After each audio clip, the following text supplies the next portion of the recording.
বন্ধুরা আজকে আমি একটা নতুন রেসিপি নিয়ে চলে এসেছি। সেটা হলো সার্টিন মাছ দিয়ে বেগুন আলু দিয়ে মাছের ঝোল। তো আমি রান্নাটা শুরু করছি, দেখুন। তো কড়াই গরম হয়ে গেছে, আমি সরষের তেল দিয়ে দেবো, দিয়ে মাছগুলোকে ভেজে নেব।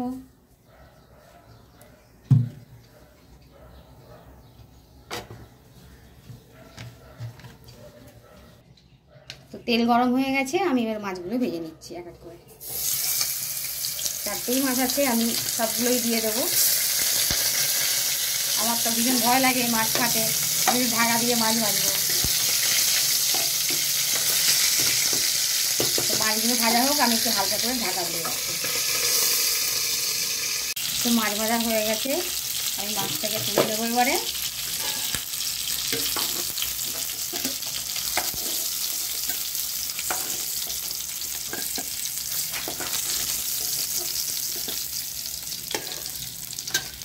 এর মধ্যে আর একটু তেল দিয়ে দেবো।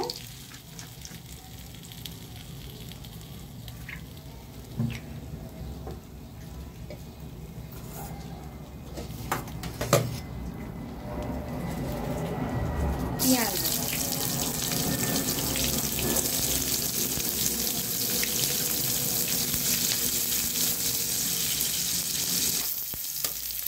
ভাজা হয়ে গেছে, আমি আলু বেগুনগুলো দিয়ে দেবো।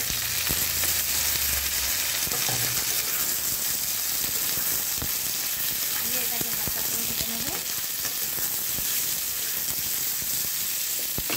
একটু ঢাকা দিয়ে দেবো।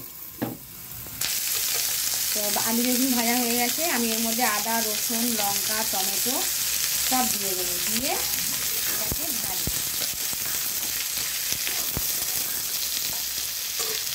নুন দিয়ে দেবো পরিমাণ মতন,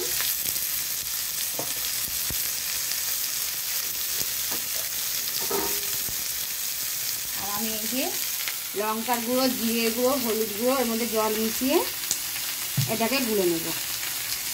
বাঙালি মানুষ ভাই, তো হাত কাটনা ইউজ না করলে কী করে, সবসময় খুন্তি হাতা দিয়ে কাজ হয়। তো এর মধ্যে মশলাগুলো দিয়ে দেবো।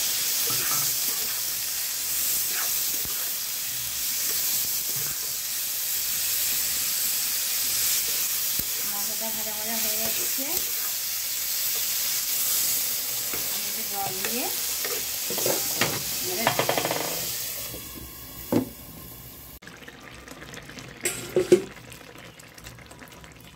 তো তরকারিটা আলু সিদ্ধ হয়ে গেছে।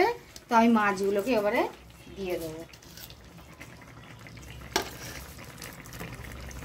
দিয়ে আরও খানিকটা ফুটিয়ে নেব। ঢাকা দেবো, দিয়ে আরও খানিকক্ষণ ফোটাবো।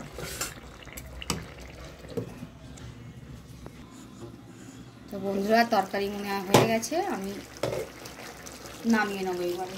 হ্যাঁ, আলু সিদ্ধ হয়ে গেছে, মাছটাও দিয়ে ঝোলটা ফুটিয়ে নিয়েছি। তরকারি রেডি, এটাকে আমি এবারে নামাবো। দেখুন কত সুন্দর দেখতে লাগছে, আলু বেগুন দিয়ে সার্টিন মাছ দিয়ে একটু আদা রসুন টমেটো পেঁয়াজ দিয়ে একদম মাখা মাখা ঝোল, দারুণ হয়েছে। গ্যাসে আমি অফ করে দেবো, দিয়ে তরকারিটাকে আমি নামিয়ে নেব।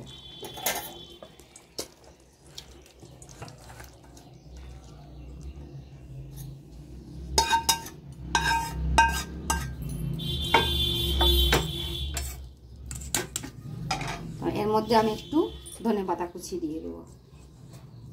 তো বন্ধুরা দেখুন কেমন হয়েছে, আর আমার ভিডিওটা যদি আপনাদের ভালো লাগে please subscribe like comment share. Thank you.